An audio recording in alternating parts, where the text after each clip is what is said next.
ಬಾಹ್ಯಾಕಾಶ ನಿಲ್ದಾಣವನ್ನ ತಲುಪಿದ್ದಾರೆ ನಮ್ಮ ಹೆಮ್ಮೆಯ ಭಾರತೀಯ ಶುಭಾಂಶು ಶುಕ್ಲಾ ಗಗನಯಾನಿ.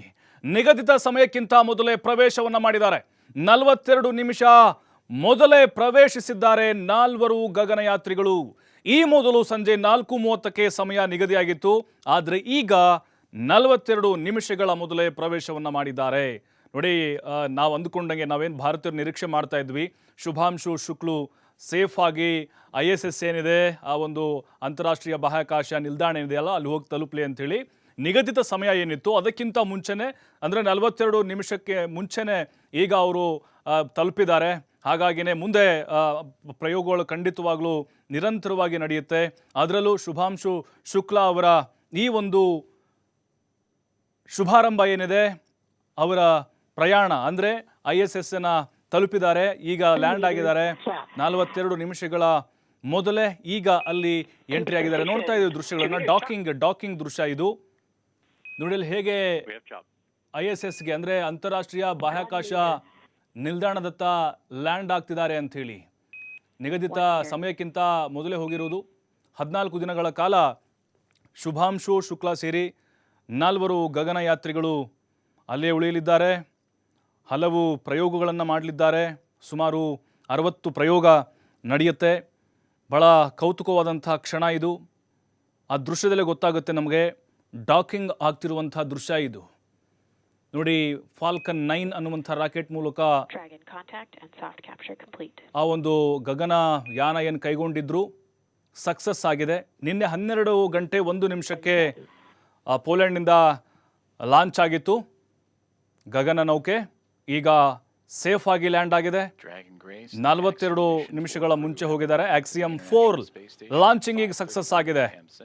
ರಾಕೇಶ್ ಶರ್ಮಾ ಆದ್ಮೇಲೆ ಮೊಟ್ಟ ಮೊದಲ ಮತ್ತೊಬ್ಬ ಭಾರತೀಯ ಈಗ ಗಗನಯಾನವನ್ನ ಆರಂಭ ಮಾಡಿದ್ರು ನಿನ್ನೆ. ಈಗ ಬಹಳ ಸೇಫ್ ಆಗಿ ರೀಚ್ ಆಗಿದ್ದಾರೆ. ಅಂತಾರಾಷ್ಟ್ರೀಯ ಬಾಹ್ಯಾಕಾಶ ನಿಲ್ದಾಣಕ್ಕೆ ತಲುಪಿದ್ದಾರೆ ಶುಭಾಂಶು ಶುಕ್ಲಾ. ಶುಭಾರಂಭ ಆಗಿದೆ. ಈಗ 28 ಗಂಟೆಗಳ ಒಂದು ಸುದೀರ್ಘ ಪಯಣ. ಅದರಲ್ಲೂ 4:30ಕ್ಕೆ ಸಮಯ ನಿಗದಿಯಾಗಿತ್ತು. ಅಂದರೆ ಅವರು 4 ಗಗನಯಾತ್ರಿಗಳು ರೀಚ್ ಆಗೋದು. ಅದಕ್ಕಿಂತ ಮುಂಚೆನೇ ಪ್ರವೇಶವನ್ನು ಮಾಡಿದ್ದಾರೆ. ಕೆಲವೊಂದಿಷ್ಟು ಸಂದೇಶಗಳನ್ನು ಕೂಡ ಕೊಟ್ಟಿದ್ದಾರೆ. ಡಾಕಿಂಗ್ ಕಾರ್ಯದ ದೃಶ್ಯಗಳನ್ನು ನೀವು ನೋಡ್ತಾ ಇದ್ದೀರಿ. ಡಾಕಿಂಗ್ ಕಾರ್ಯ ಅಂತ ಹೇಳಿದ್ರೆ ಆ ನೌಕೆ ಬೇರ್ಪಡುತ್ತೆ. ಅಲ್ಲಿಗೆ ಲ್ಯಾಂಡ್ ಆಗುವಂತಹ ಸಂದರ್ಭದಲ್ಲಿ ಅವರನ್ನು ಹೇಗೆ ಅಲ್ಲಿ ಇಳಿಸಲಾಗುತ್ತೆ ಅನ್ನೋದನ್ನ ನಾವು ಡಾಕಿಂಗ್ ಅಂತ ಕರಿತೀವಿ. ಅಂದರೆ ಬೇರ್ಪಡಿಸುವಂತಹ ಪ್ರಕ್ರಿಯೆ. ಬಾಹ್ಯಾಕಾಶ ನಿಲ್ದಾಣವನ್ನ ಈಗ ನಮ್ಮ ಹೆಮ್ಮೆಯ ಭಾರತೀಯ ಗಗನಯಾನಿ ಶುಭಾಂಶು ಶುಕ್ಲಾ ಬಹಳ ಸೇಫ್ ಆಗಿ ರೀಚ್ ಆಗಿದ್ದಾರೆ. ಕೋಟಿ ಕೋಟಿ ಭಾರತೀಯರ ಪ್ರಾರ್ಥನೆ ಸಕ್ಸಸ್ ಆಗಿದೆ. ಆಕ್ಸಿಯಂ 4 ಬಾಹ್ಯಾಕಾಶ ನೌಕೆ ಈಗ ಸಕ್ಸಸ್ಫುಲ್ ಆಗಿ ಅಂತಾರಾಷ್ಟ್ರೀಯ ಬಾಹ್ಯಾಕಾಶ ನಿಲ್ದಾಣವನ್ನು ತಲುಪಿದೆ. ಇನ್ಮೇಲೆ ಅವರ ಪ್ರಯೋಗಗಳು ಶುರುವಾಗುತ್ತೆ. ಈ ಹಿಂದೆ ರಾಕೇಶ್ ಶರ್ಮಾ 41 ವರ್ಷದ ಹಿಂದೆ ಅವರು ಪ್ರಯಾಣವನ್ನು ಬೆಳೆಸಿದರೆ 7 ದಿನ ಇದ್ದರು. ಈಗ ಶುಭಾಂಶು ಶುಕ್ಲಾ 14 ದಿನಗಳ ಕಾಲ ಅಲ್ಲೇ ಇರ್ತಾರೆ. ಸಾಕಷ್ಟು ರೀತಿಯ ಪ್ರಯೋಗಗಳನ್ನು ಮಾಡಲಿದ್ದಾರೆ. ಅಲ್ಲಿನ ಹವಾಮಾನ ಆಗಿರ್ಬೋದು, ಜೊತೆಗೆ ಗುರುತ್ವಾಕರ್ಷಣ ಶಕ್ತಿ ಆಗಿರ್ಬೋದು, ಕೆಲವೊಂದಿಷ್ಟು ಕಾಳುಗಳನ್ನು ತೆಗೆದುಕೊಂಡು ಹೋಗಿದ್ದಾರೆ. ನೋಡಬೇಕು ಏನೆಲ್ಲ ಪ್ರಯೋಗಗಳನ್ನು ಮಾಡ್ತಾರೆ, ಅದು ನಮ್ಮ ಭಾರತಕ್ಕೆ ಹೇಗೆ ವೈಜ್ಞಾನಿಕವಾಗಿ ಕ್ರಾಂತಿಯನ್ನು ಉಂಟು ಮಾಡುತ್ತೆ ಅಂಥೇಳಿ. ಬೆರಳೆಣಿಕೆಯಷ್ಟು ಪ್ರಮಾಣದಲ್ಲಿ ಈಗ ಆ ಗಗನಯಾನವನ್ನು ಕೈಗೊಂಡಂಥ ಭಾರತೀಯರಲ್ಲಿ ಶುಭಾಂಶು ಶುಕ್ಲಾ ಅವರು ಸ್ಥಾನವನ್ನು ಪಡೆದುಕೊಂಡಿದ್ದಾರೆ. 4:30 ಅಂತ ನಿರೀಕ್ಷೆ ಮಾಡಲಾಗಿತ್ತು. ಬಟ್ ಈಗ ನಿಗದಿತ ಸಮಯಕ್ಕಿಂತ ಮುಂಚೆನೇ ಹೋಗಿ ರೀಚ್ ಆಗಿದ್ದಾರೆ. ಆ ಡಾಕಿಂಗ್ ಕಾರ್ಯವೂ ಕೂಡ ಬಹಳ ಕ್ರಿಟಿಕಲ್ ಆಗಿರುತ್ತೆ. ಅಂದರೆ ಕೊನೆಯ ಕ್ಷಣಗಳದೆಲ್ಲವೂ ಕೂಡ ಆ ಟೈಮ್ನಲ್ಲಿ ಏನು ಬೇಕಾದರೂ ಕೂಡ ಆಗ್ಬೋದು. ಇವರೇ ಪೈಲಟ್ ಆಗಿರೋದ್ರಿಂದಾಗಿ, ಬಹಳ ಅನುಭವ ಇರೋದ್ರಿಂದಾಗಿ ಬಹಳ ಸಕ್ಸಸ್ಫುಲ್ ಆಗಿ ಅದನ್ನು ಲ್ಯಾಂಡ್ ಮಾಡಿದ್ದಾರೆ. ಈ ಕೌತುಕವನ್ನು ಇಡೀ ಭಾರತೀಯರು ಕಣ್ತುಂಬಿಕೊಂಡಿದ್ದಾರೆ. ಐತಿಹಾಸಿಕ ಕ್ಷಣಕ್ಕೆ ನಮ್ಮ ಭಾರತ ಮತ್ತೊಮ್ಮೆ ಸಾಕ್ಷಿಯಾಗಿದೆ. ಈಗ ಅಂತಾರಾಷ್ಟ್ರೀಯ ಬಾಹ್ಯಾಕಾಶ ನಿಲ್ದಾಣ, ನಾವೇನಂತ ಕರಿತೀವಿ ISS ಇಂಟರ್ನ್ಯಾಷನಲ್ ಸ್ಪೇಸ್ ಸ್ಟೇಷನ್ ಅಂತ ನಾವೇನು ಹೇಳ್ತೀವಿ, ಅಲ್ಲಿಗೆ ಶುಭಾಂಶು ಶುಕ್ಲಾ ಪ್ರಯಾಣವನ್ನು ಬೆಳೆಸಿದ್ರು. ಅವರ ಹಿಂದಿನ ಪರಿಶ್ರಮ ಆಗಿರ್ಬೋದು, ತರಬೇತಿಗಳಾಗಿರ್ಬೋದು, ಇವೆಲ್ಲವೂ ಕೂಡ ಅವರ ಈ ಒಂದು ಸಕ್ಸಸ್ಗೆ ಕಾರಣ ಆಗಿದೆ. ಕೆಲವೊಂದು ದೃಶ್ಯಗಳು ನಿಜಕ್ಕೂ ರೋಮಾಂಚನಕಾರಿಯಾಗಿದ್ದಾವೆ. ನಾವು ಹಿಂದೆ ನೋಡಿದ್ವಿ ಯಾವ ರೀತಿಯಾಗಿ ಗಗನಯಾತ್ರಿಗಳ ಜೀವನ ಅಲ್ಲಿರುತ್ತೆ ಅಂಥೇಳಿ.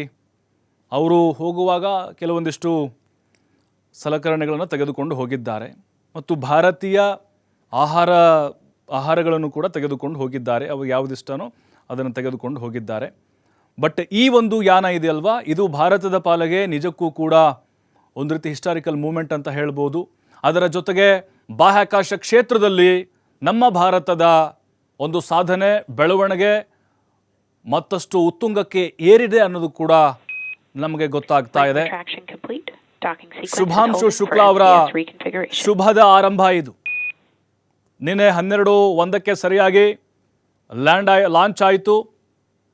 ಆ ಸಂದರ್ಭದಿಂದ ಇಲ್ಲಿವರೆಗೂ ಕೂಡ ಬಹಳ ಕುತೂಹಲ ಇತ್ತು. ಡಾಕಿಂಗ್ ಕಾರ್ಯ ಹೇಗೆಲ್ಲ ನಡೀಬಹುದು, ಮತ್ತು ಅಲ್ಲೇನಾದರೂ ತೊಂದರೆಗಳೇನಾದರೂ ಉಂಟಾಗ್ಬೋದಾ ಅಂಥೇಳಿ. ಬಟ್ ಏನೂ ಆಗಿಲ್ಲ. ಪ್ರತಿಯೊಬ್ಬ ಭಾರತೀಯರ ಪ್ರಾರ್ಥನೆ ಇಲ್ಲಿ ಫಲವನ್ನು ಕೊಟ್ಟಿದೆ. ಇದರ ಹಿಂದೆ ಸಾಕಷ್ಟು ವಿಜ್ಞಾನಿಗಳ ಒಂದು ಶ್ರಮ ಇದೆ.